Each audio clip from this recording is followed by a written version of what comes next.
कक्षा 11वीं में हम लोग जो पाठ पढ़ रहे हैं रासायनिक ऊष्मागतिकी। रासायनिक ऊष्मागतिकी में आप देखे थे तंत्र या निकाय किसे कहते हैं, परिवेश क्या है, परिसीमा क्या है और तंत्र या निकाय कितने प्रकार का होता है।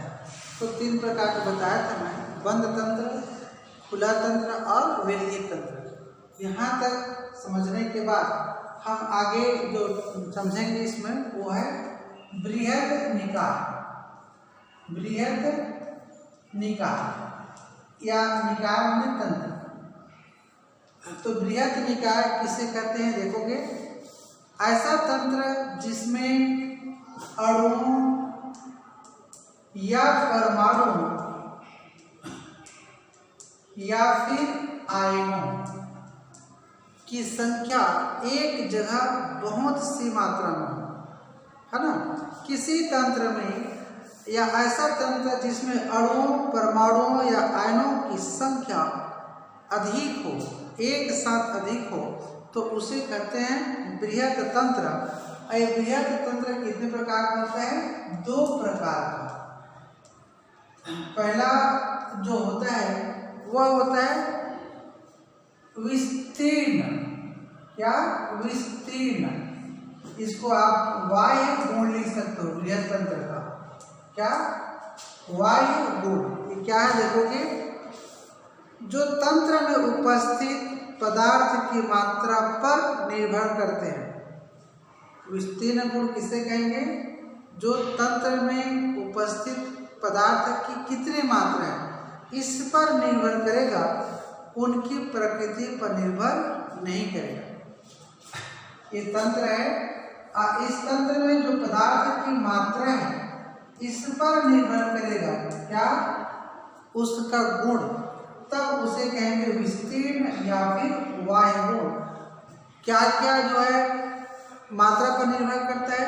जैसे द्रव्यमान है, आयतन है, ऊर्जा है, कार्य है, एंट्रापी है। ये पदार्थ की मात्रा पर निर्भर करेगा, पदार्थ की प्रकृति पर नहीं निर्भर करेगा। तो ऐसे गुण को कहते हैं विस्तीर्ण गुण। और दूसरा जो देखेंगे वो है गहन। इसे कहेंगे आंतरिक गुण। आंतरिक गुण। इसमें बिल्कुल इसका विपरीत कि किसी तंत्र का वह गुण जो पदार्थ की मात्रा पर निर्भर नहीं करेगा, इनकी प्रकृति पर करेगा। ध्यान दो, किसी तंत्र या निकाय का वह गुण जिसमें उपस्थित जो पदार्थ है उस पर निर्भर नहीं करेगा कोई गुण, वह किस पर निर्भर करेगा? इस पदार्थ की प्रकृति पर। उसे कहेंगे गहन निकाय या फिर उस तंत्र का आंतरिक गुण।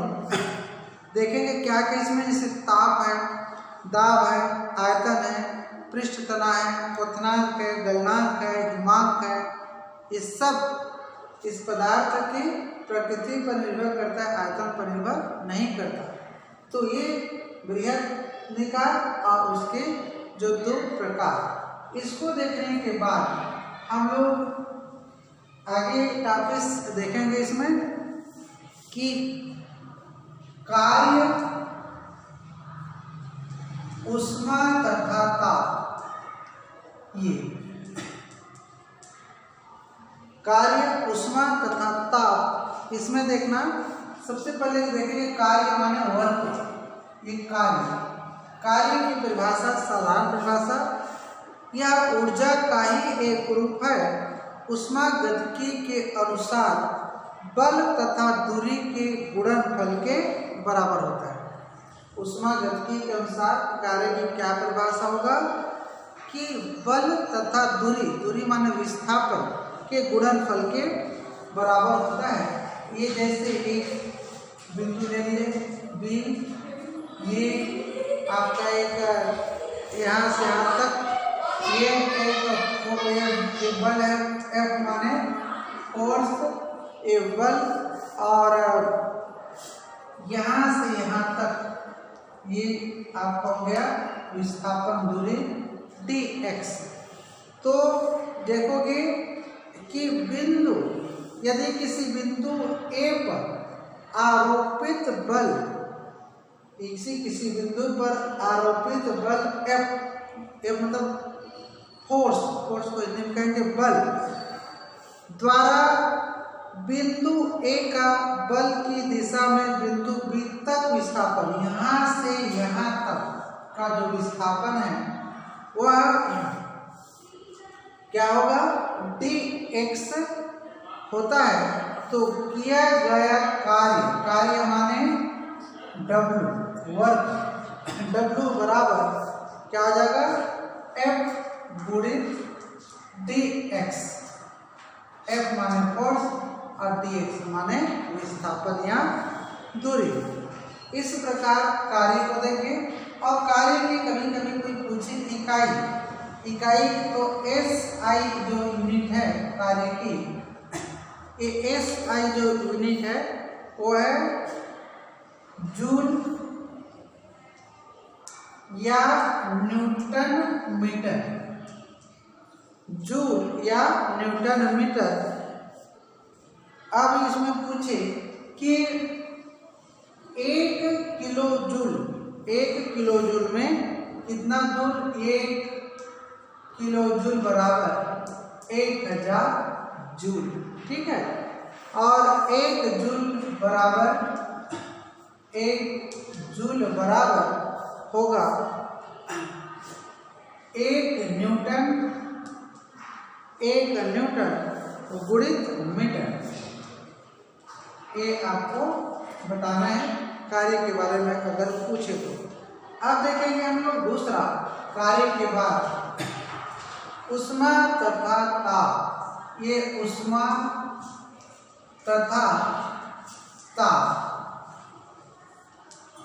उष्मा को हीट कहते हैं ना, और ताप को टेम्परेचर। तो दोनों एकदम एक समान नहीं होता है। तो समझोगे उष्मा ऊर्जा का वह रूप है जो तंत्र एवं तंत्र की परिसीमा के आर पार तंत्र की अवस्था परिवर्तन के दौरान उच्च ताप बिंदु से निम्न ताप बिंदु की ओर क्या होता है, तापीय साम्य स्थापित होने तक प्रवाहित होता है।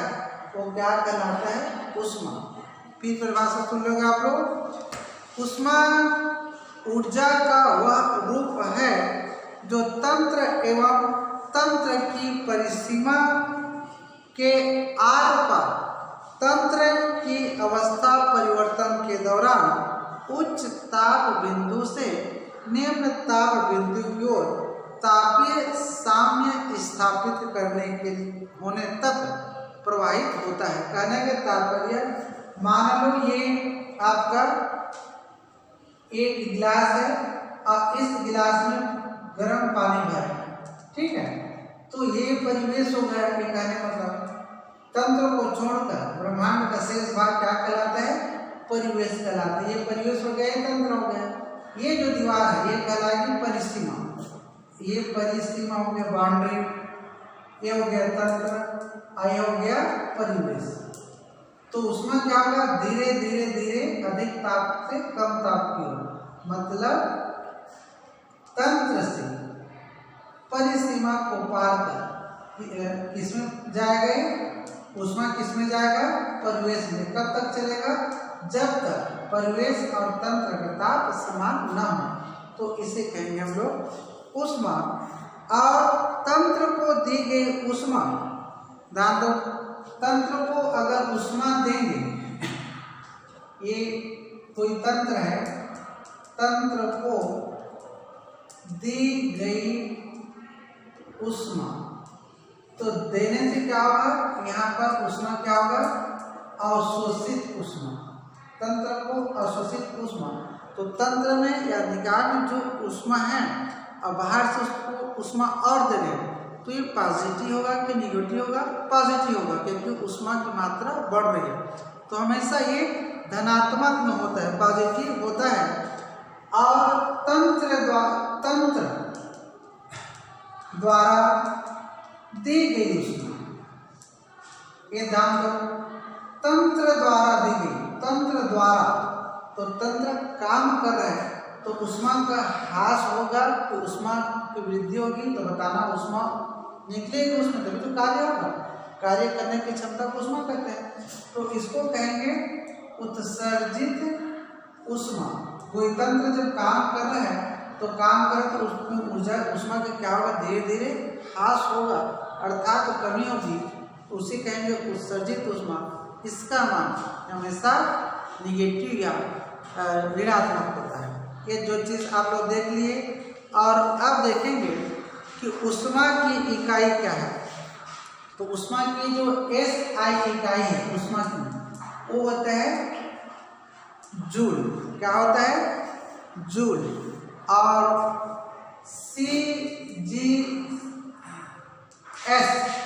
CGS पद्धति में उष्मा की इकाई पूछे तो बताना है, जानते हो आप लोग, कैलोरी। ठीक है।